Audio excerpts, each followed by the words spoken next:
Hello বন্ধুরা, কেমন আছো সবাই তোমরা? অনেক দিন বাদে একটা ছোট্ট ব্লগ নিয়ে তোমাদের কাছে চলে এলাম। গিয়েছিলাম পুজোর শপিং করতে। তো রাস্তায় আমুলের একটা পার্লার দেখে ঢুকে গেলাম। আমার শুধু না, আমার বরের, আমার ছেলের, সবার আমুল আইসক্রিম খেতে ভীষণ ভালো লাগে।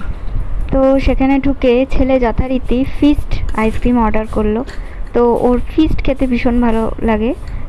আমার অবশ্য সব কিছু খেতেই ভালো লাগে।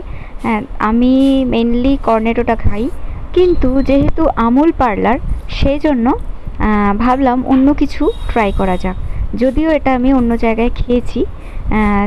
যেটা ট্রাই করলাম সেটা হচ্ছে ব্রাউনি সিজলার।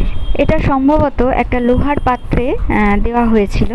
তো এটায় ফার্স্টে একটা কেক ছিল, সেই কেকটাকে গরম করে দেওয়া হয়েছিল, তার ওপর ভ্যানিলা আইসক্রিম দেওয়া হয়েছে।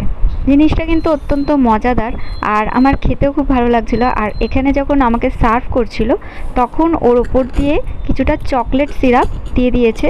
সেটা লোহার পাত্রটা এতটাই গরম ছিল যে ওই চকলেট সিজলারটা, চকলেট যে সিরাপটা, সেটা মানে ফুটছিল আর কি। আমি তো ভাবছিলাম খেতে গিয়ে বোধহয় জিভটাই পুড়ে যাবে, কিন্তু সত্যিই ভীষণই গরম ছিল।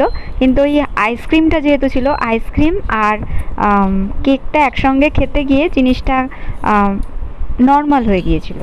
খেয়ে নেবো, কিন্তু আর কিছু থাকবে না, খাও না বলে। আমার বর অর্ডার করেছিল একটা কফি। তো ও খুব একটা আইসক্রিম খায় না। তো যাই হোক, আমি কিন্তু ওকে অনেকবার ধরে সাধছিলাম খাওয়ার জন্য। তো ও বারবার বলছে, খাও না, তুমি খাও এরকম বলছে। মানে আমি একটু খাবো পরে, তুমি খাও এরকম বলে যাচ্ছে। তো আমি সেই জন্য বললাম যে আমি কিন্তু খেয়ে নেবো পুরো। বারবার খাও না বলছো ঠিকই, কিন্তু আমি সত্যি খেয়ে নেবো, তুমি আর কিন্তু খেতে পারবে না, তখন দাঁত কামড়ালে কিন্তু কিচ্ছু হবে না। আর আমার ছেলে তো হচ্ছে মহাচালাক। ও তো যখনই প্রথম ফিশটা মানে খেতে শুরু করেছিল, তখনই আমাকে একটু খাইয়ে দিয়েছিল, মানে ঘুষ দিয়েছিল যে আমিও তোমার থেকে একটু খাবো। ছেলের চলছে এখনও হাফ ইয়ারলি এক্সাম, মানে পুজোর ঠিক মুখে পর্যন্ত হাফ ইয়ারলি এক্সাম চলছে। একদম পুজোর শপিং করা হয়নি। তো সেই কারণে এক্সামের ভেতরেই আমরা বেরিয়ে পড়লাম পুজোর শপিং করতে, কিছু করার ছিল না। তো বন্ধুরা, তোমাদের পুজোর শপিং কেমন হলো জানিও অবশ্যই। সত্যি কথা বলতে কি, পুজোর শপিং ব্যাপারটা যেটা, মানে পুজোর শপিং বলতে যেটাকে বোঝায়, অর্থাৎ ঘুরে শপিং করা, আমার একদম সেটাতে মন চায় না।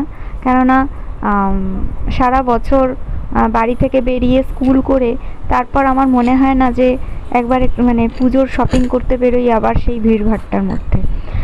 তো ওই ভিড় এড়ানোর জন্য আমি বেশিরভাগই অনলাইন পারচেসই করি। এখন অনেকে বলবে যে এই অনলাইন পারচেস অতটা ভালো মেটেরিয়াল হয় না। তো যাই মেটেরিয়াল হোক না কেন, আমার চলে যায়। তো বন্ধুরা, তোমাদের পুজোর শপিংয়ের গল্প কমেন্টে আমার সঙ্গে করো, আমার খুব ভালো লাগবে। তো আজকের জন্য টাটা, বাই বাই। দেখা হচ্ছে আবার পরবর্তী ভিডিওতে।